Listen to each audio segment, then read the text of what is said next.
community. Paul Trevino, North Carolina Crossings. Isaac Day, President, Reserves at Schertz. Clark McChesney, Bar Heights Estates. Terry Aikman, Ashley Place. Glenn Rashford, HOA President for Woodland Oaks. And I'm Belinda Drake, Treasurer of Jonas Woods. Carrie Vargas, Secretary for Laura Bird. Karen Young, President of Mesa Oaks. Candace Mancha, Mesa Oaks. A grateful evening rather. I am Venezuela Knox Williams. I am the Willow Grove President of 1518.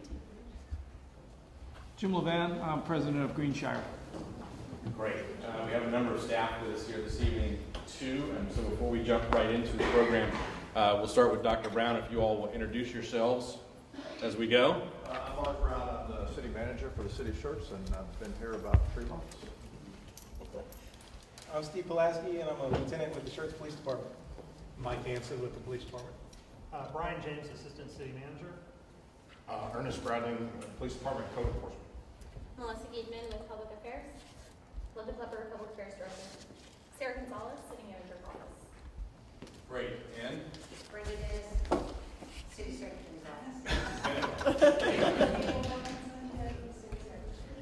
Very good. We won't disturb the man behind the curtains, making all of this work. So again, I'd like to welcome all of you here. This is the second time that we've held this meeting. Again, to give credit where it's due, this was the brainchild of Mr. Edwards, and I really do appreciate him bringing that to us. This is something that, for whatever reason, we had not done it until he brought it forward, and we had our first meeting this last time, and I found it to be exceptionally valuable, and hope that this goes on into perpetuity. Even at build-outs, when we're fully developed residentially, we're probably going to be around 90,000 people, which will be significantly smaller than Cibolo, which is fine with me. I hope that this continues because it is this action and this willingness of members of the community to come together and meet this way that's one of many things that we do here in the city of Schertz that makes us just a little different from our neighbors. We just a week and a half ago, saw a video presentation on the history of the city of Schertz. It was called Schertz, what was the title of it? It was Here and it was Now and Then. Now and then. Now and Then. Now and Then, yes. And some of the things that are highlighted in that roughly 20 minutes of video harken back to a sense of not only community but of cooperation and of volunteerism. That has been a hallmark of this city from the very beginning, from long before the city contemplated and then incorporated in 1958. So I just want to say thank you again for joining.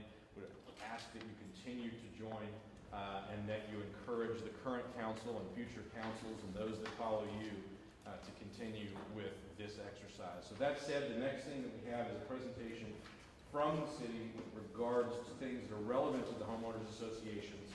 And Ms. Gonzalez and Ms. Klepper and Ms. Giedman will take over. So it's all yours.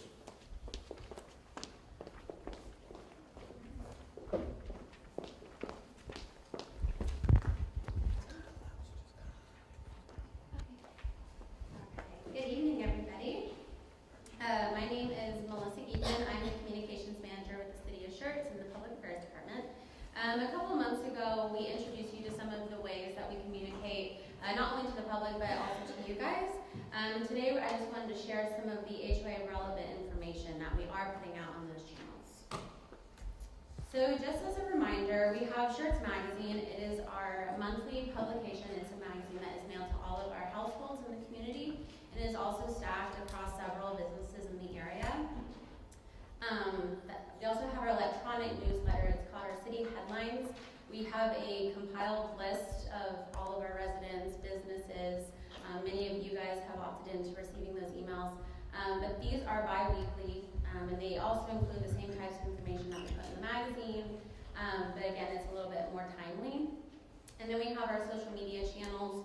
Those are updated daily. We schedule those far out in advance, but of course we have information that comes to us a little bit more timely and daily, so that is constantly updated. And then we have our city website. Not only do we post news posts on the homepage, but we also update the pages with information that's relevant. And again, that's updated on an ongoing basis. So in regards to communicating with our HOAs, we've kind of made it a point to target some of that information that's not only relevant to the average homeowner, but to you guys so that you can share that with them. We started doing Did You Know articles in Schertz magazine. We kind of started those on a bi-monthly basis and as needed. These basically communicate city services and ordinances that pertain to homeowners who may not be aware of some of the services that we offer.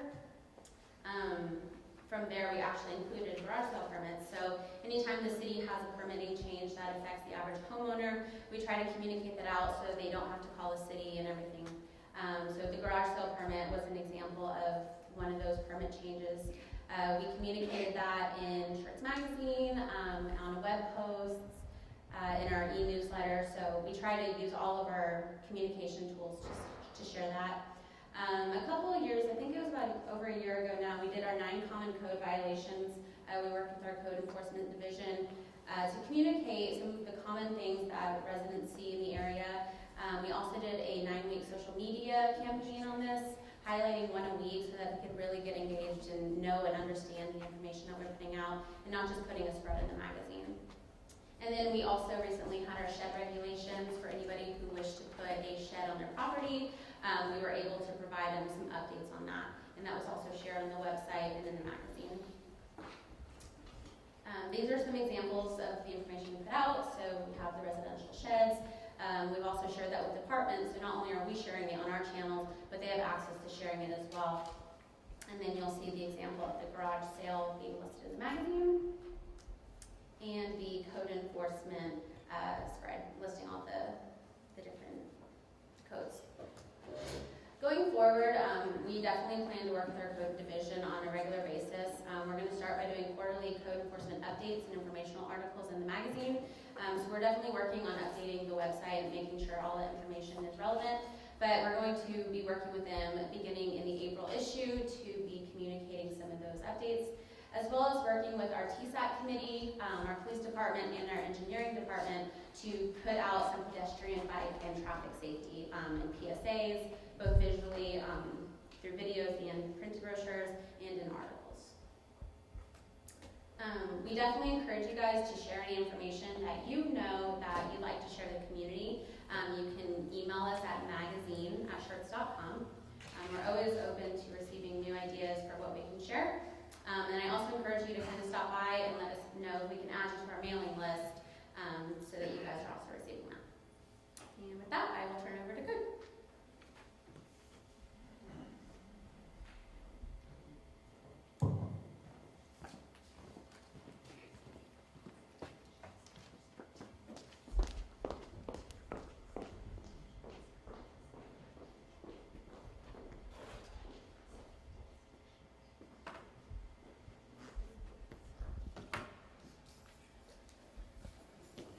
I don't think I need this, but they told me I have to use it. So, once again, I'm Ernest Bradley. I'm a supervisor with the code enforcement with the Schertz Police Department. They asked us over the past year, since I moved over into code enforcement, I was able to speak with several of y'all that are out here. I can see some familiar faces with some of the HOA presidents, some of the board members.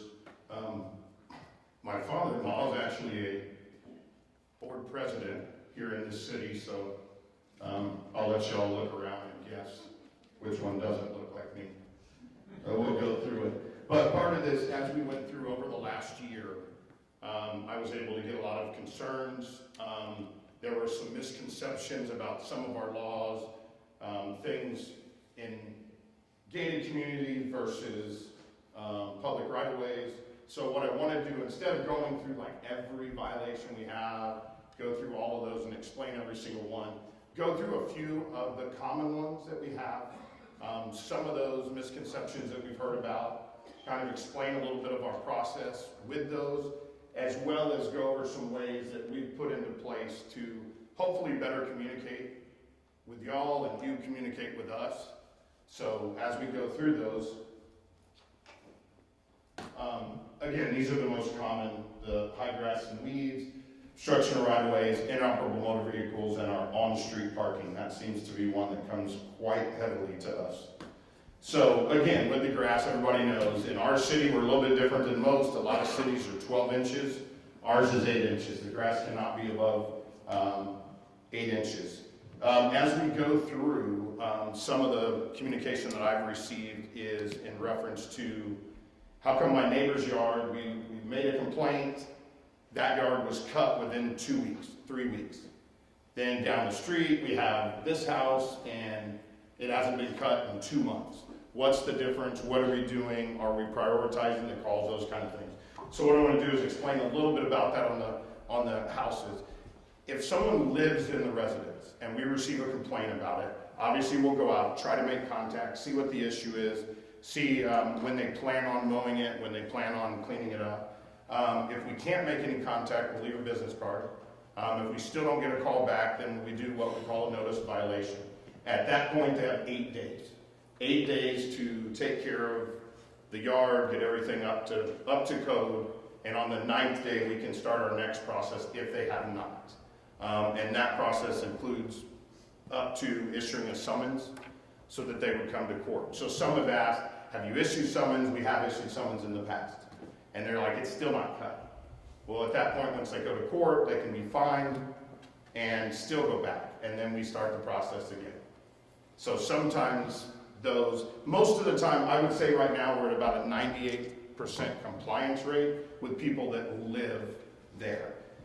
As far as the vacant properties, and we'll go back into those living in just a second, but as far as the vacant properties go, those for us, as long as we can prove that it's vacant, we'll instantly put out a notice of violation to the registered owner that's on the appraisal district, give them 8 days, and on the 9th day, we're calling in the contractor for the city. You know, we're billing out to that owner. If they don't pay, then we start the process of putting liens on the property. So we'll get those vacant and it's same as like the vacant lots. A lot of those we can get to really quickly. We can have our contractors come out and take care of them. As far as I know, this was one that we talked about, and for instance, I know someone's here from Riata, right? Someone here from outside Riata. We had, there's some fields outside, and we have an area of our ordinance that says undeveloped land. If the land is undeveloped, I can't make people go back in there and cut all between the trees and go way in there. So that's where this comes into place. Any of that, we go from the roadway. They have to maintain it 50 feet off the roadway or to the tree line, whichever. If we can get it closer to 50, that's what we do. If there's a structure, we run 75 feet. So those are a little bit. We've had several ask, well, why did this one get done? I'm hoping that clears it up just a little bit. This is another one with the obstruction of the sidewalk or driveway.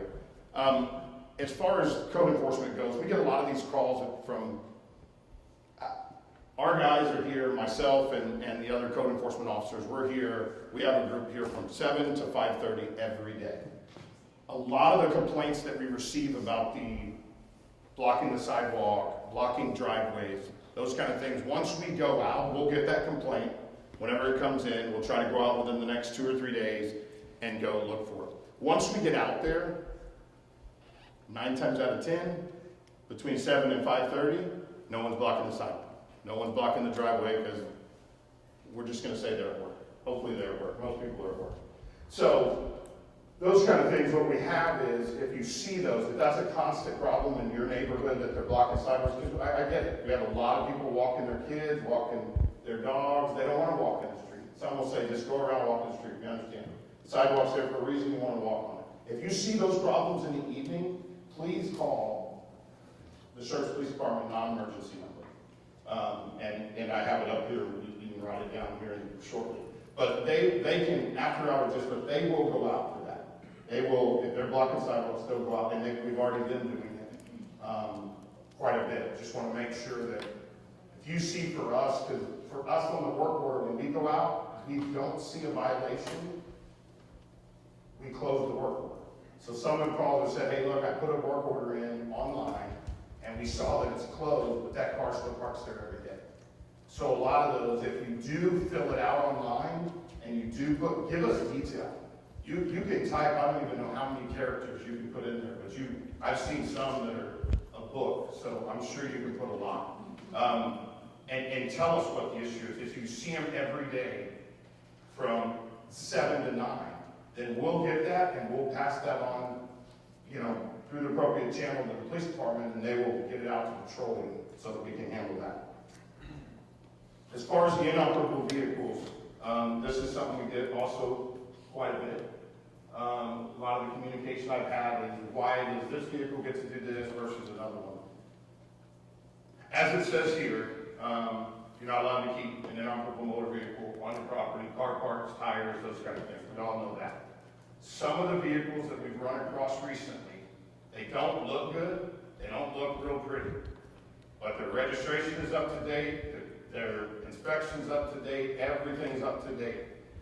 As far as we go as code enforcement, we go out to the property when we get a complaint, we go look at that. It appears to be everything's good, and maybe a little wrecked. So all we have to do is prove. We'll go out, ask them if they can start the vehicle. They'll start the vehicle, move it forward just a tad, move it back just a tad, and that's all that we're required to have them do, as long as it's registered and up to code with the state. This is another one, the on-street parking. A lot of our phone calls come, I wish my neighbor has 7 cars and they park 3 of them in front of my house. Unfortunately, in the state of Texas, as long as you're not in a gated community, there's a public roadways. If they're legal, registration, again, everything's up to date. There's nothing I can do to tell them that they have to move their vehicle. Now, again, if it's an inoperable vehicle, if all the tags and everything else are expired, we can come out. A lot of people, they need to move that car. For us, we give them 48 hours. And you'll probably seen the little red stickers that we put on these cars that gives them 48 hours to move that vehicle. Now, I will tell you, there are some people in the city, they'll move it to their neighbor. And then they'll move it back in front of their house, and then they'll move it to their neighbor. So they'll go back and forth. So there's some other things we're working on with that. But you'll see that quite regularly and as we do. So once we get there, as long as it's moved, it's the way our... We've got a person in our neighborhood that does, their truck's got a flat tire all the time. It's like he goes out and fills it up when he wants to use it, once, every other days. And then it goes back and goes flat and sits there for... Are the tags current? Everything's current? He keeps it all current? And a lot of those on our end, what I'll say we do get those complaints. We'll go out and talk to them. And we'll explain to them as this is going. Because technically, you have to start it and you have to move it. But it also, that slide said legal. So with the state law side of it, you can't have that low of a tire and drive it down the road. So if it's flat, and we can go talk to them. A lot of times once they know that we're looking at it, then we start paying attention. Hey, it's a flat tire. That's the way it is. I would actually stick a sticker on it. And then they'll probably come out and air it up. It'll look okay. And those are things, if we get that work order in, make sure those details are in there. That, hey, they're filling it up all the time, but it constantly sits there. And, tell us whether he drives it. If it's just, hey, I don't want it to look bad, so I'll go out there and tire and it's still sitting there. He drives it. That's when he fills it up there and drives it when he has to for a day, and it goes back and parks for a week or so. Wow. Yeah. They're out there. and some of these, I will say, where's Bill? Bill's back there. He sends us monthly, we get a list from Northcliffe on all the violations that have gone through. We've been able to talk to him on the phone. It's been great because we get that list. We know instantly these are all the things. So in talking to some of the other HOAs, and in the past they've told us, well, instead of us sending letters out, we're just going to give you all the list.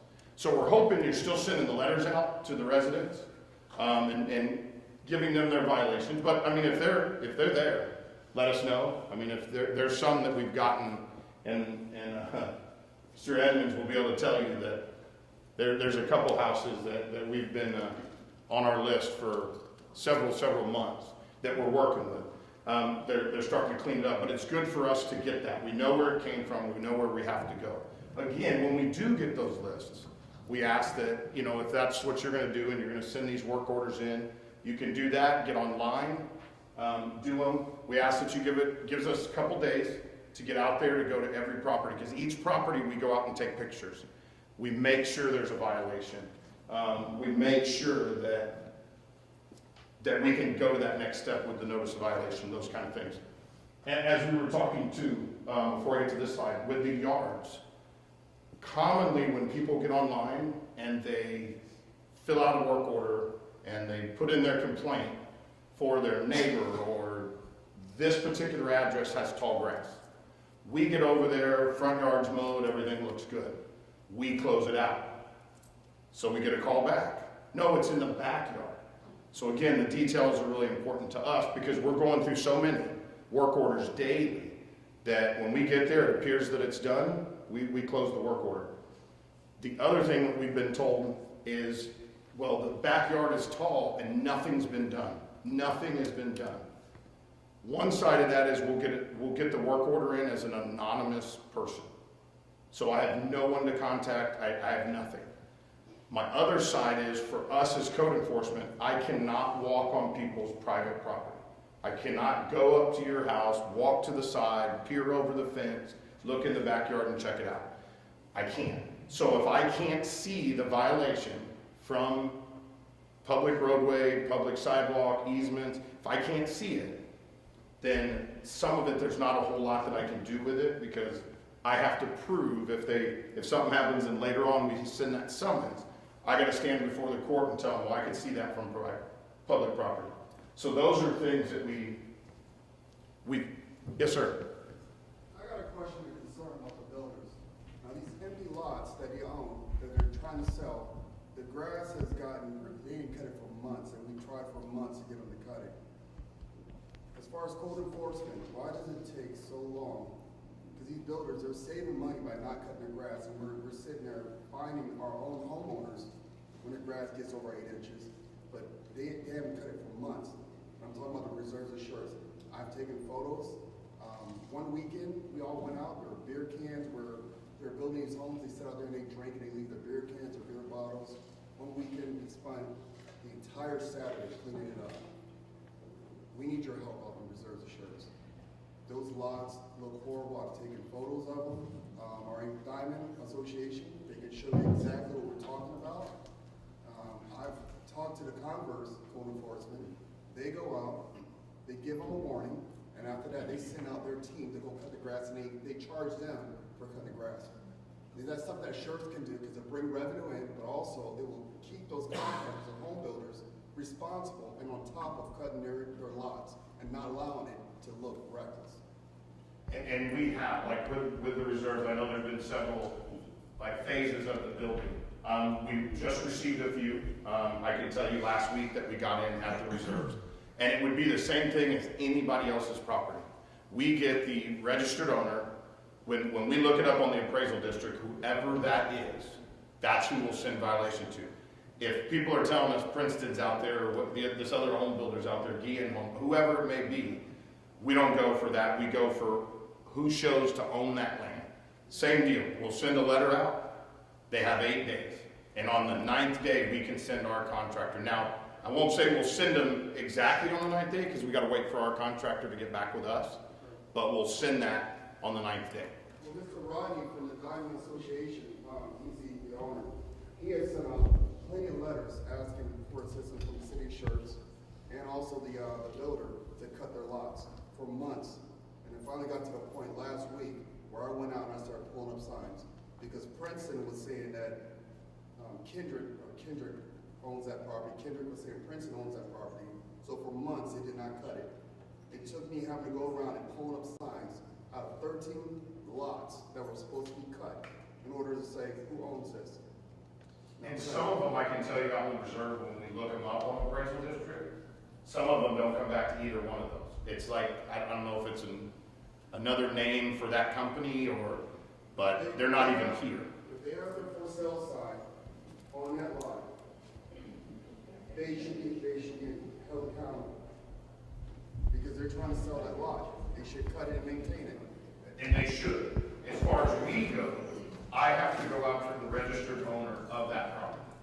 Like I can't, like if there's Princeton sign there, like you were saying, I can call them. I can go through, hey, can you help us out? Can you get this one cut? We're having a lot of complaints. So here's one thing I will say, too, and I think this is part of the reason I think Councilman Edwards said, hey, let's get all the HOA folks together because it lets us kind of key in on some of this stuff. So Ernest has given you what they legally have the power to do. What we can do, though, is let us try to maybe reach back out to you guys, understand the issue.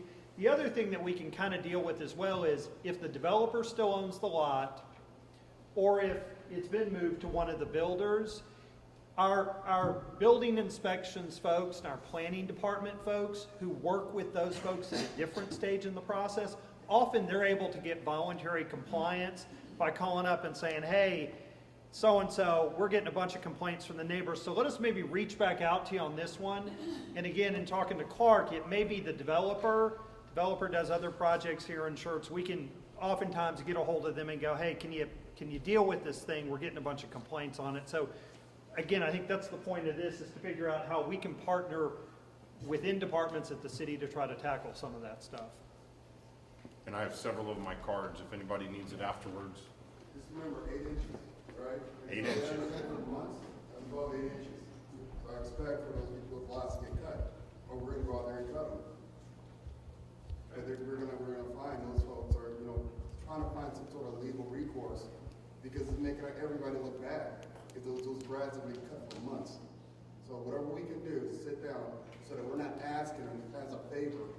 If they own a lot, they have a direct responsibility to cut that grass. You're not doing no one a favor. It's a duty. Just like I own a home, it's my duty to cut my grass. Those builders, it's their duty to cut their lots. And ensure that if they're drinking out there or whatever the case may be, they clean it up. We'll reach out to you. We'll talk to you about it. I just want to do a little reattack on the backyards. I know you guys are not supposed to look over the fences and stuff, but occasionally we've had a problem where a homeowner will contact us about his neighbor because he's looking out of his second story and sees the backyard. And that backyard has black water during the spring or summer, or 12, 13 foot, 13, 14 inches of grass. And to us, it's a health and safety violation because of mosquitoes. And so, the inspector might come out and say, well, I'm not allowed to look over there. And we're sitting there going, man, this is a mosquito-infested backyard. And, how can we attack that? And there's things we can see. You brought up the fact of the two-story house. You brought up, there's several that, again, as we talk about the work orders, as we get them in. We'll get my neighbor's backyard. It's really tall. It's like 3 feet tall. It's got rat snakes, everything. Okay, have you seen the rats? Have you seen the snake? We don't know because they don't leave their name. We know it's a neighbor. And then we'll call and they'll say, well, I don't want to leave my name, but I live in a 2-story house. And I'll tell them, okay, I'll come out. If you allow me to, we'll come out. I'll come into your house, and now that I can see it from your second story. Now, some people say there's a gray area that hasn't been tested yet too much in court. So, but we've done that. And then they'll say, well, if you take pictures, I want to be anonymous. Well, they're going to know at this point, if this goes far enough, they're going to know that came. So others they'll back off and say, well, yeah, never mind. We'll try another way. And again, there's several that we've been told about that I'd love to take care of. I'd love to contact. And some, if they're bad enough, we've had some tell 4 neighbors call us, say there's one particular house. Well, we can get to the house. There's enough violations in the front yard. May not be the grass, but there's something. Whether it be a garage door, whether it be trash, whatever it may be, we'll start addressing that. And in there we can put, if there's any grass that's overgrown, that kind of thing. So we're not saying that we saw it, but we can put that in there. And a lot of times, like I said, we're getting really good compliance when we can get the information. So, I understand exactly where that's coming from. And here, if we go back real quick on this, we talked with some of the HOAs last year about some of these violations that we're getting. again, as code enforcement, we can't go after some of the deed restrictions and covenants if it's not an ordinance in our books. Like a lot of people, they don't want barbecue pits. We'll get our list and it'll say there's a barbecue pit trailer in that driveway. Well, we don't have an ordinance against that. Now, if there's a barbecue pit trailer in the driveway and it's covered in trash, different story, we can deal with the trash. Same with RVs. I know that most HOAs have, you can't park an RV in your driveway. We don't have an ordinance against it. So when we get those calls, I mean, a lot of those, we'll go by, we'll see if there's any other violations, like are there people living in it, things like that we can do stuff with, but boats stored in the driveway, trailers stored in the driveway, all that stuff, if there's trash, we go through it, but it's not illegal as far as our ordinance go to park those things. And then also, like people say, we said earlier, there's no restriction on the number of vehicles that a resident may own or park on the roadway in a legal manner. So this has been out on the website, we're gonna move it around, but marshals@schertz.com. What that's gonna help communicate from y'all to us is you email that, because I can tell you now with our vehicles, we're now equipped to pretty much be out in the field the whole time.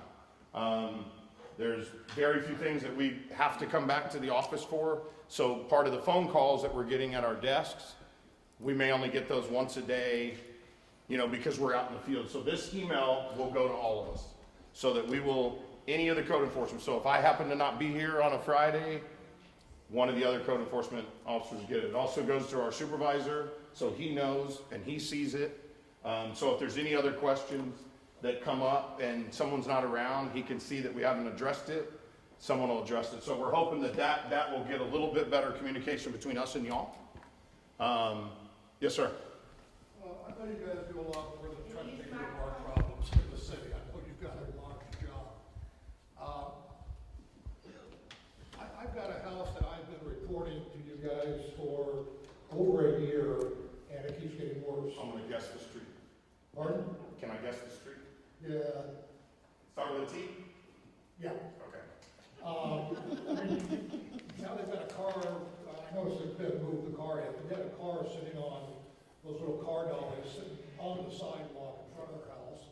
They've got a trike, an old VW that they drove with a three-wheeler. The front of the house, the fascia boards are falling off, it hasn't been painted in years. They got a car dilapidated in the driveway that doesn't move, and nothing's being done. And I know, just not only those violations, but also the diminished property value. That's probably the Well, I can tell you, you'll be very happy to know that we found out today that house is sold.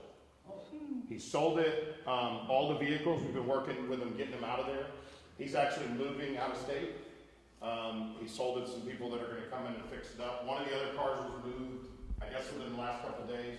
There's some trash there. We've got a program here in the city that's going to be in that neighborhood here soon, the Love Where You Live. And so they're gonna help with some of the trash and the property stuff there. But he wants it, because he told us today, he loses, I'm not gonna give the amount of money, but it's quite a bit that he'll lose from the buyer if he doesn't get all that trash out of there.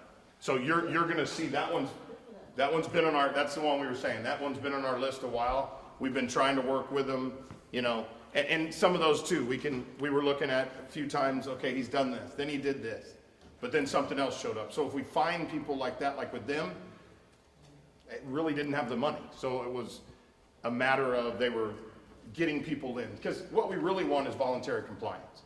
I mean, yes, we can do summons, we can do that, but I mean, in the same sense, like we said earlier, if we summons people to court and they get fined and they still don't fix the problem, so if we can work with them instead of just finding them a bunch of money.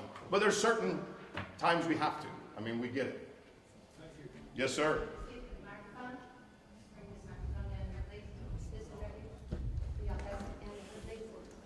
this the appropriate time to ask questions?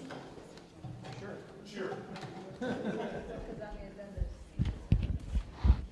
Either one. Cheers. So, this isn't really talking about what we're talking about, but it is kind of a violation. What about an aggressive neighbor? What about somebody who's kind of somebody else. Yeah, I would contact the police department. Don't even hesitate. Well, but it's not, they're not doing it in a way that is, yeah, it's not direct, like a neighbor's walking the street, the sidewalk, and. What I would say is I would still call, have it documented, what's going on. Well, I Because if recommend it that escalates later on, you've already got documentation then. it's escalated, but it's not escalated to the point to where, I mean, nothing, there's only been one time that there's been a witness, and she's gone to the police, but there's never been, it's never gotten physical, it's just constant and uncomfortable and to the point to where she's not even comfortable walking the street to get her mail. And that's where I'd say again, I would tell her to still contact the police department, have another officer come out. Keep documenting, because if it escalates, like we said, it keeps going. I mean, our officers are coming out eventually. I mean, with how she's feeling, I won't go into all of that. I mean, obviously that would have to go through. It's just a lot of little things and uncomfortable. And some of those can still, not knowing the whole story, Yeah. some of those little things can still fall under criminal acts. So I would make sure that you contact the police department. Yeah, I would. So it, Yes. oh, wait, I don't know. It's turned off.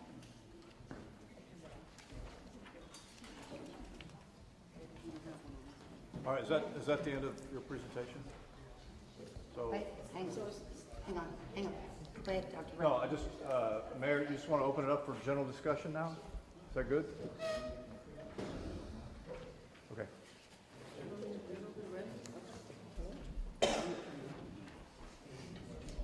All right, so not a question, but definitely I wanted to tell you, thank you for the presentation. And thank you for what you all are doing, because definitely I know you're doing a lot. So thank you. Yeah, please give them a round of applause, please.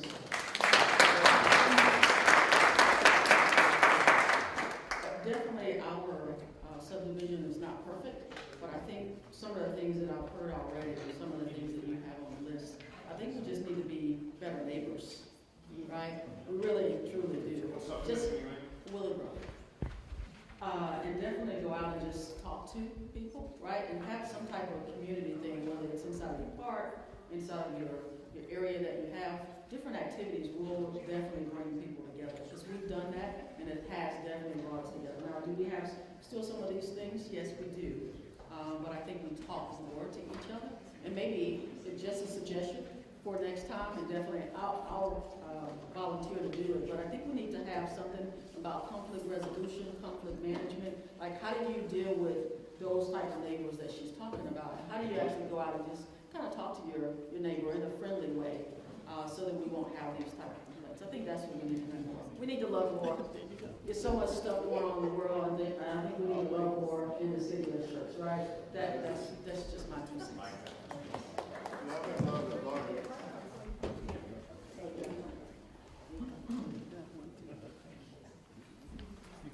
Okay, this is Mr. Old subdivision, and I have a question. Our original builder, the individual that originally started the development, still owns a lot that he's not willing to give up. He doesn't cut the grass, the city cuts the grass. And this has been happening, I've lived in the subdivision 6 years now. What does the city do if this individual continues not to cut the grass, and you all have to come out when the homeowners complain because it gets too tall, and he doesn't do anything about it? Is there any recourse? It's, like we said, we send out our notice of violation, and they have 8 days to cut it. If they don't, on the 9th day, we bring our contractors in like we have. And it cuts it, and then they'll. And y'all cut it, and y'all have been cutting it, but when do you stop that process? Well, we'll keep cutting it because we then bill the owner, and if the owner never pays us back, all of that goes to, we place a lien on the property. And we continue, eventually there's gonna be just a buildup of liens on that property, but That's where our recourse is right now, is once we cut it, it's no longer in violation.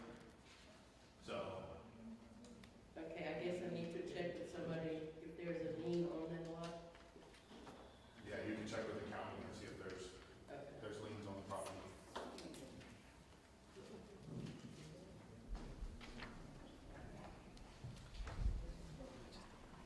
Okay, I got just a comment. It's not code enforcement for a change. We need a microphone. Just, Get you on the microphone. just,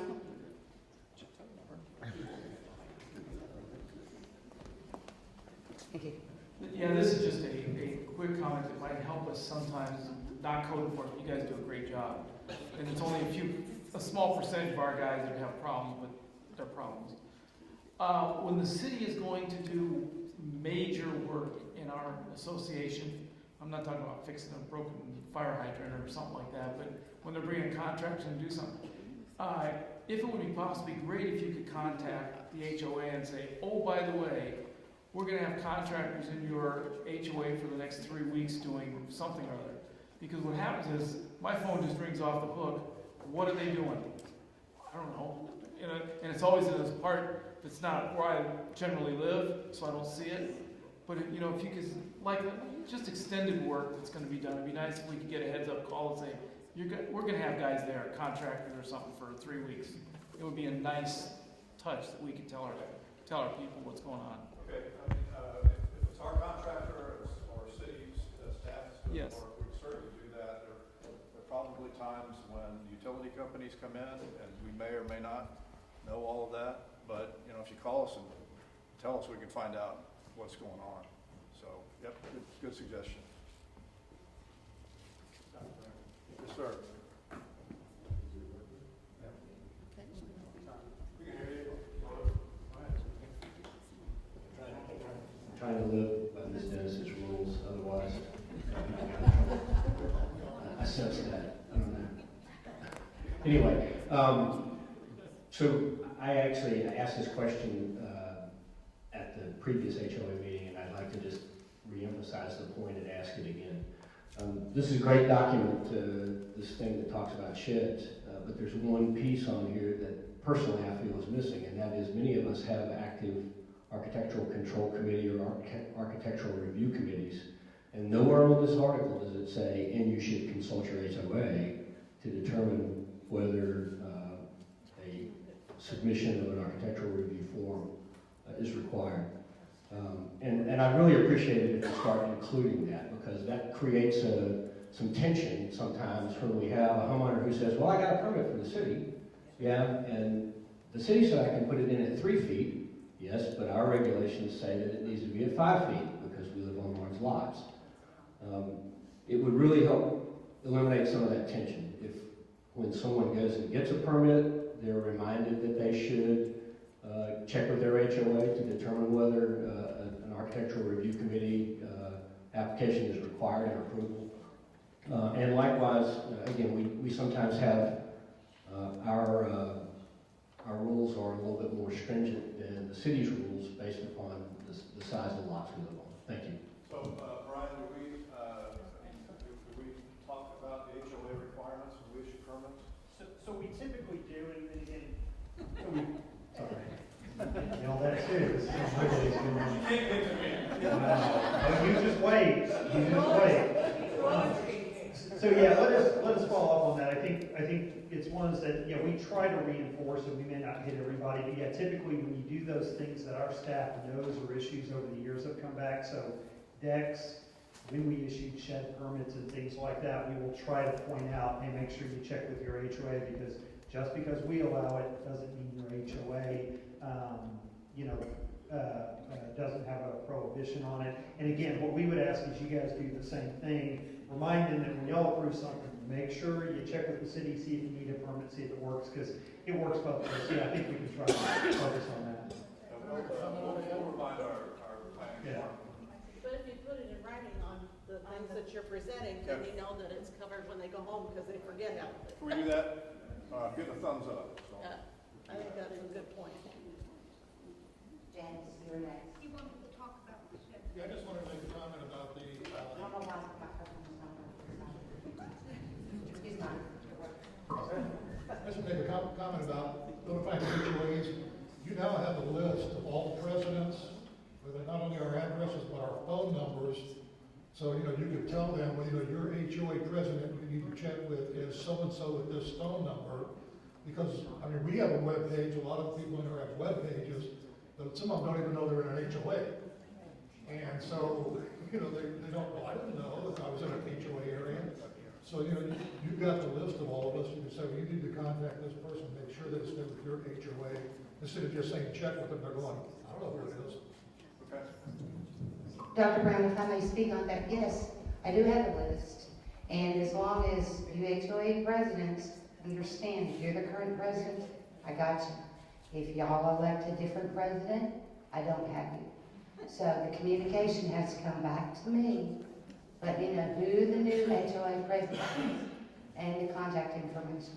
So I'll be happy to get that information. And you can always call 619-1000 and let me know what's going on. Well, the city has, for example, a list of all the HOA management companies on their website. So, and most of us, at least Woodland Oaks does, has an electronic way of submitting ACC requests, and in it does require you to get with the city to make sure you have a valid permit. So I know the city's got those lists, and they can easily tell them, hey, you need to go to your management company for your HOA, because the numbers are there. I mean, you guys update it pretty much every couple months.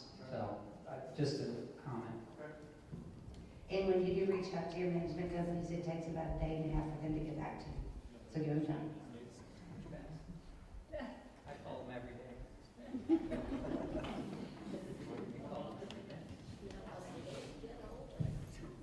there anybody here from Public Works?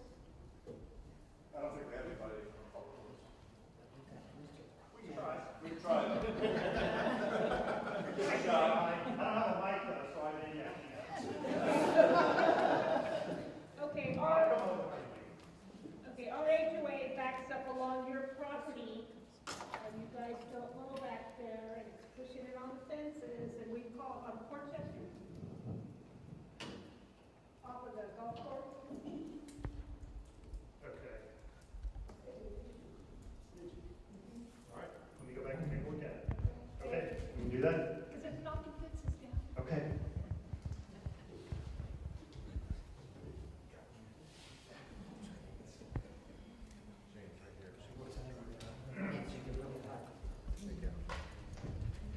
I don't know if y'all can answer this question or not, but our neighborhood is one that just had the nice streets put in, and AT&T is now coming through, and they've spray painted those streets with markings, etc. Are they do you have any idea, will that get taken care of when they finish, or the sidewalks have arrows painted on them as well as the streets? Well, We're in Aurora, Florida, on off 3009. Yes, typically, if the utility company is making the repair, they should restore the street to its original condition, and that paint will wear off in time. I don't know if they're going to wash it off, but it will wear off. But These yes. were those nice, beautiful streets that I know Schertz spent a lot of money on. Are they?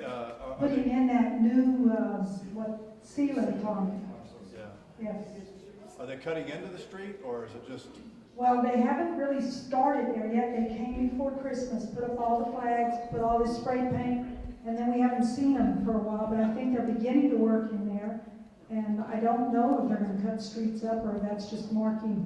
I don't know. I'm sorry, what's the name of it? It's Aurora Verde. Can we take that as a note? We'll check it out.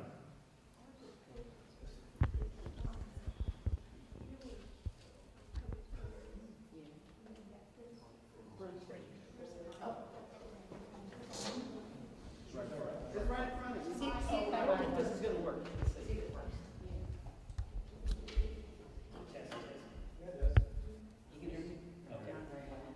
All right, well, I represent the HOA of Belmont Park, and we alluded earlier to, we've got commercial property in front of our neighborhood as well as the Riata.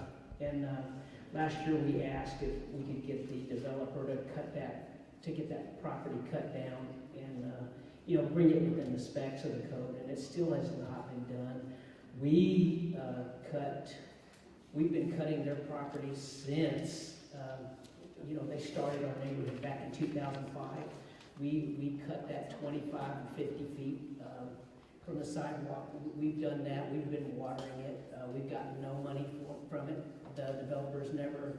We've actually put some trees on it, and we've been taking care of it. But the frontage part right there on the highway, that's not been done, and the whole thing is just grown over. Is there anything that you can do to get that developer to take care of that? It makes our neighborhood look bad. Please talk to that. And a lot of that frontage, there's some part for us that it actually doesn't belong to technically the developer. It's more of a text dot. It comes off the roadway however far. And there are some, we have been in contact recently with TxDOT trying to get them, because there's several areas, not just that, there's several areas along. And I think because of the kind of the ditch there and with the trees, it's kind of one of those that they kind of bypass and go on down the road. But go ahead. When you bring up that ditch, that thing's grown over. I mean, when it was first put in, that's supposed to be a retention area for water. That thing's just grown over, and there's so much trash and you know, just dirt accumulation, and then it's not doing the job that it's supposed to be doing, I'm sure. With it, I mean, it's 2005 is when it was built, so I mean, it's you know, quite a bit of buildup in that area, and it's overgrown. I mean, we had 2 or 3 years ago, we actually had people, they were living, you know, in that buildup. You know, we finally had to say, hey, let's call the police and get them to, you know, get these people moved on. You know, so, but we really need that area, you know, mowed down. I mean, they did about 5 or 6 years ago. They went in there and did like a little courtesy cut. But now all the shrubs and trees are starting to, you know, pop up, and it just doesn't look good. I mean, something needs to be done. Yeah, so TxDOT right away is a problem. It's a problem everywhere. Getting them to maintain the right of way is always a problem, so we need to contact them to see if they'll come out. They're on a limited schedule, but we need to contact them. I guess some of that may be the commercial or the commercial property owners as well. But on that particular, when you say that, so TxDOT has this much, but do they also have to do from that and then do their 75 feet, or what? No, I mean, they'll only do their right of way. If it's not their right of way, if it's owned by the private property owner, then the property owner is going to be responsible. But I'm saying, where does it start for the property owner? Does he tack on, so he's not responsible for the right of way, but is his property from the end of the right of way 75 feet in? It just like, depends on you know, the homeowner? It depends on the property. So can I add to that? Because, okay, so in Berry Creek, 3009, there's that lot that's right in front of us. That Berry Creek donated to the city. And so it's right before you turn into Berry Creek, if you're on 3009 headed towards, you know, 78. If you turn right, it's kind of a low area. Yeah. When it grows, and thank you for the new sign, because somebody hit it and broke Berry Creek, and you guys replaced it last year, but you all did replace it. But when the trees grow, it actually kind of covers that up. But it also covers, like, there's power lines there, and I don't know, I mean, there was a dead tree down in there that we took out because I'm concerned about the fire worry of it. Some of the debris falls very close to our fence line that is the backyards of our neighbors. So, you know, we're having trees that are being trimmed, and right now somebody's asking for a repair because somebody trimmed it and it fell on the wall, fence, et cetera, whatever. But that whole lot in there has just kind of been left ignored. Okay.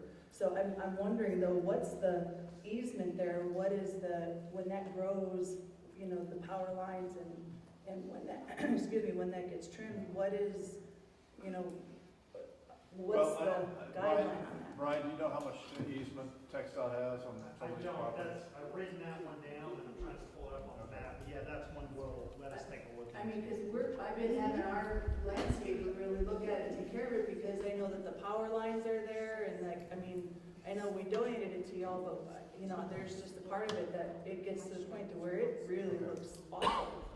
And it comes up right on 3009, and we got people trying to turn in there, and it gets bad. I mean, it gets to where you can't see. So, Thank you. yeah.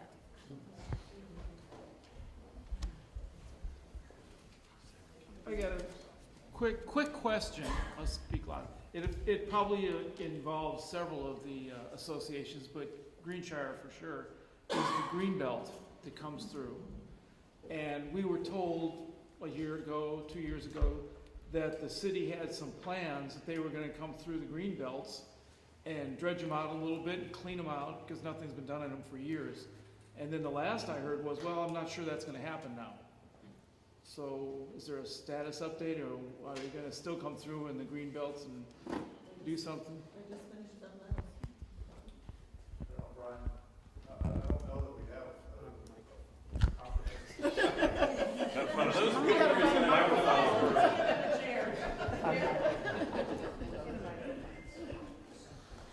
So let me say this, there are drainage right-of-ways that the city owns that we maintain. So the best example is Deeds Creek up here, that we own and that we're responsible for. So we mow it, we desilt it, we've got erosion issues and we need to do stabilization, we handle that as well. We in fact, Councilman Scagliola is somewhere here in the back, he raised that issue as well, going, yeah, hey, a couple weeks ago we went to council and said, hey, we have some drainage improvement projects, we're doing desiltation, here are a couple that we're going to knock out. His question was, okay, great, what's the game plan on the rest of them, what's the process? So we're going to be coming back to council in a few weeks to talk about that. The issue I would have is if it's a green belt that's in fact owned by the HOA, and I'd have to look yours, and so we're going to go back tomorrow and go through the tape, then the city would not do that. We just do the ones that are city right of way. Okay, in the Greenshire's case, we own most of the green That's belt, right. except the city owns, my understanding is, the waterway that goes under the road and all the way down, and goes through Deer Creek and then keeps on going out the other. But we've always been told that the waterway that's right in the middle is a city project, because that's where all the runoff is going.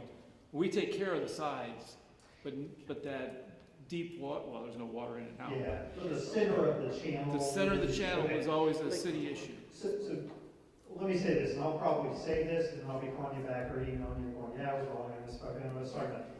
Typically, that's not the case. Typically, the way it is sort of from top of bank to top of bank, you know, everything in between. That's either the cities or it's the HOAs. Now, if it's an area that runs under the road, then it's in the city. So where you have a road and a culvert that runs under, that culvert part is us, but where the right-of-way stops, the entire channel is typically either the HOAs or the city. I don't think we have cases where the center sort of 5-6 feet is the cities and the edges are the HOAs. It tends to be all or nothing. So, but I'll check that. Okay, so if that is the HOAs, then we're supposed to dredge it? So funny enough, yeah, so, and I'll give you this answer, you'll love it. So, I don't think I'm gonna like it already. well, you may not. So, one of the things that for the last few years we have been dealing with, and again, this is just the way we sort of operated this city, is we would look at it, and at times the HOA would keep it, it would be in a common area, there's a drainage easement, so to some degree, the fact that there's easement is different than right-of-way. So if it was a big enough problem, and it wasn't being maintained and caused flooding, it may give us the authority to clear something out, but again, we may be able to bill you for it, if you will, as opposed to right-of-ways that the city takes care of.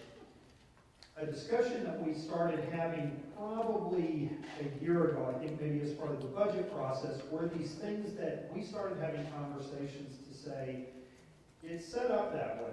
I can point to a document on the map and say, nope, this is the HOAs. But one of the questions that we kind of fell into is because these drainage ways do a couple things. They take water from outside the neighborhood, and then it affects the people downstream as well and upstream. So if you don't maintain it as the HOA, it's got an impact on other folks. And so the issue we really had is as we started looking at it, and as we worked occasionally with some HOAs, I know Clark, we worked with a lot on some of the issues and still are, is this issue of, is that reasonable?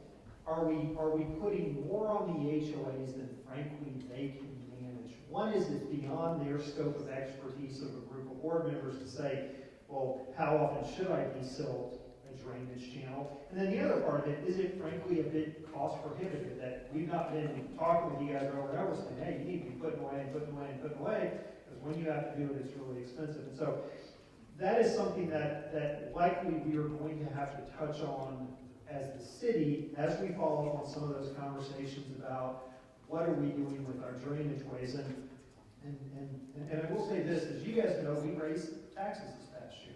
We went up on the tax rate, and it was because we weren't kind of keeping up on stuff. Our parks were looking ratty, our streets that we didn't fix, and they come along at AT&T and we're panicked that they're going to tear it up.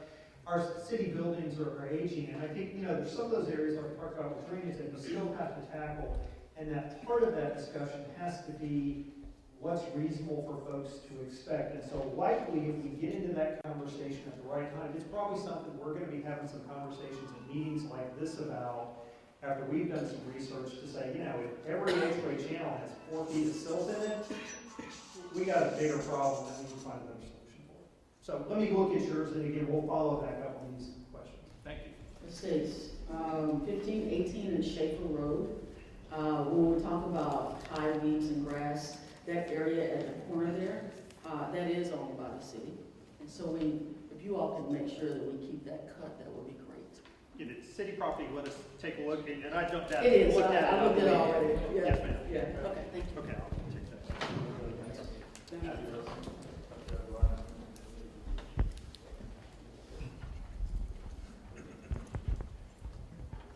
I just want to change the topic and move on to something else at this time.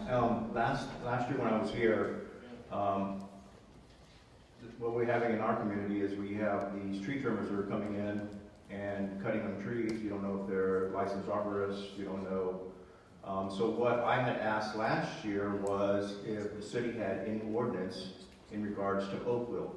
And I know now that there has been oak wilt that has been identified in the city of Schertz. So I needed to know if there was going to be anything in the near future as to any type of compliance or restrictions like the city of San Antonio has or Garden Ridge. What's your name, HOA? Paul Trevino. With North Carolina Crossings. So yeah, in fact, one of the things that we think we're about to kick off, our Planning and Zoning Commission has asked for, Planning and our City Council asked for it as well, is let's talk about our Unified Development Code. Let's revisit it. And that's where our regulations are with regard to tree protection and tree mitigation. And so as we've seen the spread of oak wilt, those are things that I would expect to be a topic of conversation. Where we end up, I don't know. But again, as we sort of move through that, which I think we're going to be doing, likely we'll have different areas for public input based on how folks are impacted going by. And so yeah, I know that's something our Parks Department has been focused on, trying to investigate, communicating with the state on it and things like that, where we've had concerns about oak wilt going forward. So yeah, it's something that's on the city's radar now as well. I think though, can we publish something about oak wilt in terms of, warnings of oak wilt and something like that in the magazine? And at least give folks an idea of what to do, when they're faced with particularly trimming oak trees. We can put it in the Schertz magazine. Yeah. Schertz magazine on the Facebook page. Yes, sir. I got one more thing. I heard her talk about her streets that she just had redone. Several years back, you had a company, I believe it was ITT or something like that, go around with their Star Wars trucks. And at least 5 of the streets at the very top band were in Northcliffe. And nothing's been done. And they were listed as some of the worst streets in the entire city. And nothing's been done to our streets. Yeah, so, we're right now undertaking a pavement study, and, we're sort of in the beginning stages of that, and we do have roads in bad condition all over the city. And we're trying to understand exactly where we are with all of our pavements, and so we're trying scientifically and through our engineering department to to look at all of our streets, and what we're gonna do is prioritize those based on, what needs the most work. And there are a lot of streets in the city that are bad. Northcliffe was prioritized, and then they didn't do it in time, because we didn't have enough money to do it. We ran out of money, we came up short, so we'll put you in the next one. I've been up there 9 years now. My wife has been there over 30 years, and those streets have never been touched. I have a 37-year-old street with the Northcliffe was put in that is bad. I mean, real bad. And other streets are getting done and getting done and getting done, and you're prioritizing. People in Northcliffe have been paying taxes a lot longer as some of these new subdivisions. They might be paying more now, but we've been paying a hell of a lot longer than a lot of these new subdivisions. And I think our streets should be somewhere moved up. Okay. All right, we'll, as I said, we're looking at all of our streets, and we're trying to do the best we can with a limited pot of money. So thank you. We'll certainly consider where we put you in the priority list. So are you gonna throw out the study that was done before? And reprioritize the streets, or are you gonna go by the I study? don't think so. No, so I'll offer this up, but I can appreciate the frustration, and again, I think it's one that you guys could probably sit here an hour after this meeting wraps up and laments the state of the street. So we aren't going to throw it out. What we will do is periodically we will go through and we will update the study for every 5 to 7 years or so. And what you'll find is that some streets, frankly, will age more quickly than others. And so we may have some adjustment of priorities. But, and I think it's hard to argue, why wouldn't you do that? Hey, I hear what this was, but ours is worse now. Why would you stick with an outdated plan? But I do think it's a balancing act, because I think what we are trying to push forward with, with initially you talked about ideas coming out with the pavement condition index. And from that, we're trying to create our street pavement management program a number of different ways. And I think I will say that in talking to residents, what is most frustrating is I have no clue. And I really can't tell you, and we'll probably be at one of these meetings 5 years from now, we'll be having the same conversation. And I think what folks are looking for is for the city to have a plan. So even though they may be frustrated going, hey, I wish my street was higher up, I can see the logic of it, and I can see you've got a way that you're working through it thoughtfully. And so again, I will say that part of the reason we went up on the tax rate, and I'm not trying to speak from council, you can certainly disagree, was I think we explained to council, this is not something that's going to get solved in a year or in 5 years, frankly. This is something that we have to make a fundamental change, and we really have to have that comprehensive street pavement management program where we're going out and quickly doing pothole repair and crack sealing.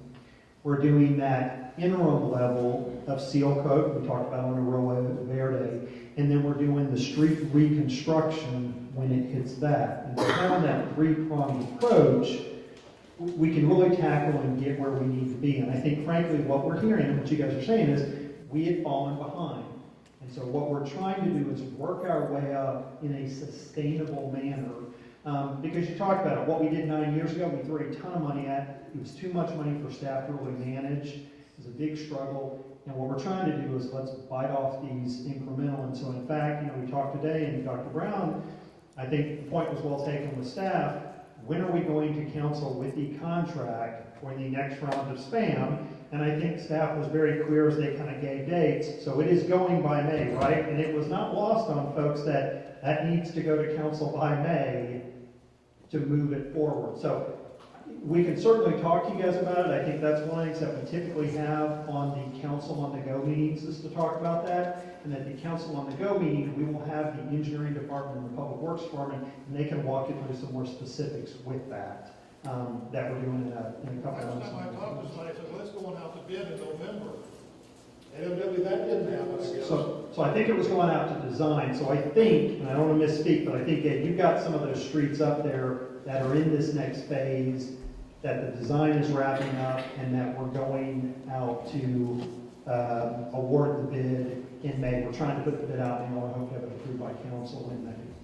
You know, streets are always a major priority. It's always going to be a major priority of the city in terms of our repairing our infrastructure. We have limited dollars. I mean, that's the reality. And we have to make those dollars go as far as we possibly can. And we have to be responsible in how we spend it and how we spend them. So, I mean, that's what really we're engaged in. And I know that there's frustration, and I can appreciate that. And if I could, you know, I'd fix every street, you know, this year. But we just aren't going to have the resources. So, as Brian said, we have to be systematic, and our engineering folks are working really hard to do the best they can to get as many streets done as we possibly can with the dollars we have. So, Mr. James, I have a request. When you come to us in May with next steps for awarding contracts for this next phase of work, I would ask that staff bring to us a more comprehensive view of overall where we are, right? So if we have a list of the streets that are going to be addressed in this next phase, let's have that. If we beyond that say, and this is the next set of priorities, let's have that. Let's be able to provide those lists. I think that kind of visibility will help a great deal with everyone's questions about what are we doing.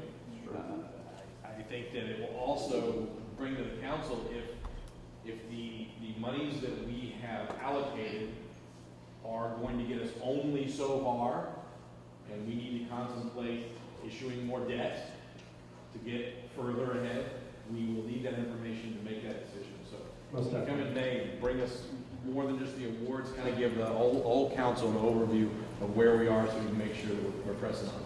Yes, sir. Thank you.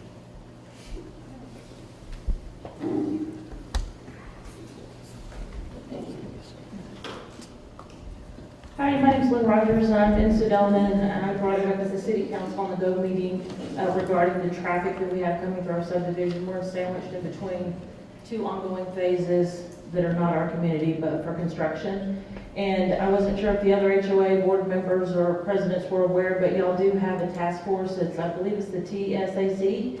And they did bring out a sign to monitor. I mean, we have a 30-mile-an-hour speed limit coming into the main subdivision, but there's no signs that say speed limit signs in the community. So I thank y'all for that. They were very responsive. It took, you know, a couple of days to get back to me. They copied Brian James and Corporate Arriaga, and I appreciate that. The other issue is that how do we know, we have a drainage ditch that the HOA owns in the back of our subdivision that drains to a retention pond. Pulte Builders is building out that development at Lower Seguin and 1518. And how do we know the homeowners are complaining about their fences falling? I don't know. I've only been in the subdivision 2 years, so I don't know what kind of ordinance. I just know I think those are issued as our landscape lots. We maintain them to be mowed, but I wasn't aware of any kind of silt. You know, I don't even know what that would cost. I don't know what that's involved. I mean, how do I know that would need to be done? And some kind of screening, like a chicken wire or something was supposed to be put up. I've heard the fences weren't installed properly, but they expect the HOA to, you know, repair this whole, I don't know, 30 homes of their fencing, their back fencing. Number one. I got a couple other questions too. Okay, the other one, who do I talk to about getting lighting installed, additional lighting in our neighborhood? We have like 3.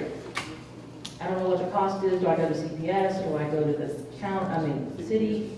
What is the process? Do you know who installed the original lighting? Who do I contact? So you'll contact the Public Works Department, Doug Ledbetter, but I'm on that chain, so if you in fact email on that chain about the speeding issue, I will then copy Doug in it and get him on it.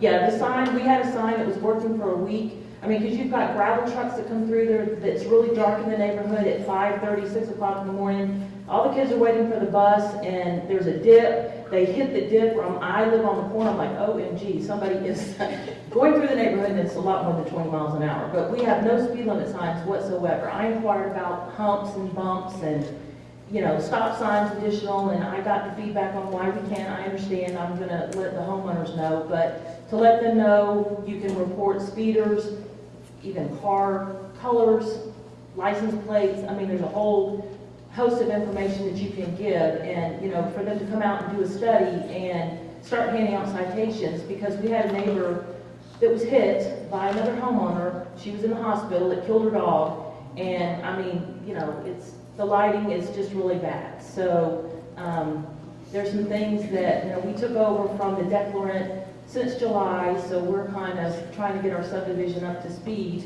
And so these are the issues: the lighting, the drainage ditch back there, I'm assuming it goes into the retention pond, and then the traffic issues, so.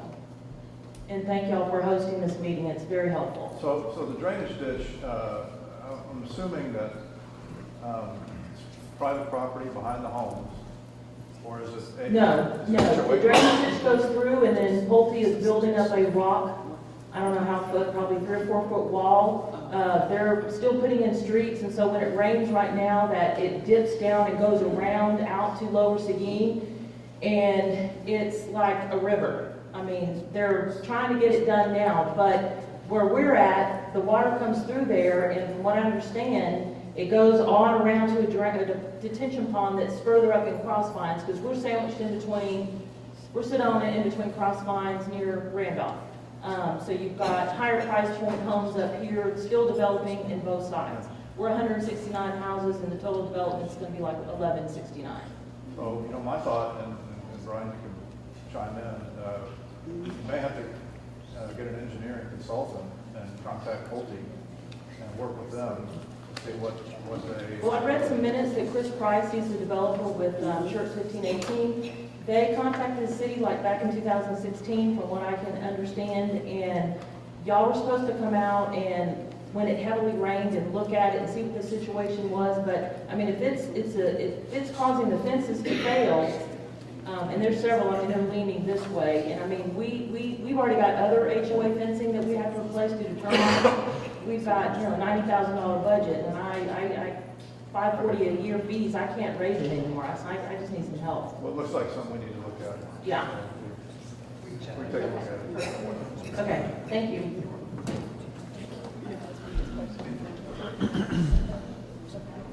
I just want to see if there's a representative for Scenic Hills. As far as the council goes? HOA, Scenic Hills HOA. Oh, Scenic Hills, got it. Because I just need to speak with you afterwards, if you're here. You talking about Scenic Hills or the Fairways of Scenic Hills? Scenic Hills. No. All right. Well, we can get your contact name.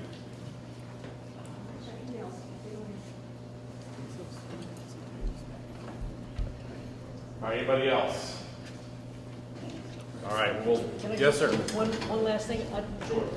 Richard Stevens from Belmont Park, HOA. I'd just like to give a big shout out to the police officers. We just had our annual HOA meeting, and our crime rate was so low, and I was just so happy that you know, they're doing a great job out there, and you know, the people in the community have been doing a great job as far as if they see suspicious activity, they've been reporting it. I mean, when we looked down at the report, that's about all we saw. I mean, we had only like one burglary, and it was probably within the same household they had done something, and so really we didn't have hardly anything. I just want to say that they've done a great job. They've got the tire bandits at bay, so the tires are not, you know, coming up missing on people's vehicles, and we're real happy with that. But you guys have done a great job, and we just want to say thank you. Great job. Well done. All right, at the risk of making anybody stay longer than they really want to, off the subject of being an HOA officer, anything else you'd like to share with the council that you'd just like to see happening in Schertz? I mean, obviously we'd love to have an unlimited amount of money, but there is no municipal lottery, and unfortunately the odds are probably worse than regular lottery. Anything else you'd like to share with us that you want us to be focused on? Yes, ma'am. Maybe we could do an article in the news, in the Schertz magazine, about what it means to be a good neighbor. And also, I've noticed a tremendous amount of trash. Last week, the Northeast Herald was thrown on my street, and out of 26 homes 19 of them, the paper never reached the homeowner. So I called the Herald, and I talked to a young man over there to see if he could get, but I've seen the guy go down, he drives with his legs, and he pitches out the two windows like that. But there's a tremendous amount of trash in the neighborhoods where, I don't know where it's coming from. So maybe we could address that in being a good neighbor. Okay. Clever, you have that? Good deal. All right, anything else? Crazy idea. No, we cannot do an NFL franchise. You have a crazy idea. Let's hear it. Can we do a Facebook forum for all of us so we can communicate amongst us? Questions, ideas, if we have, I mean, like a private? Well, I would say if you want to do a Facebook forum, you guys, we can provide you with each other's information. You can set one up and all join together. Well, and I'm saying even like the councilman and you all on it as well, so we have questions for you. No, all of us. No? They're like, no. The challenge with having the whole city council on that is the Texas Open Meetings Act. So if we start interacting and answering questions, and the next one answers, the next one answers, the next one answers, we can actually end up developing a walking forum. And in Texas, if we do that, you're safe, the attorneys are safe, the staff is safe. Only the electeds have to wear orange.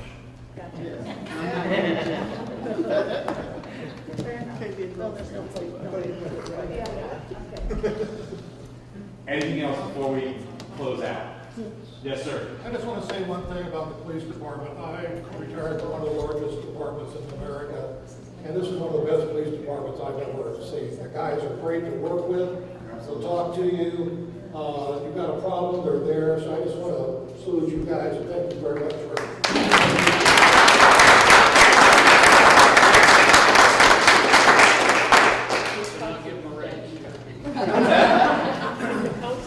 Sounds a little bad either. Didn't mention there. It's okay. All good. There you go. Thank you, Miss Brenda, for putting all this together as always.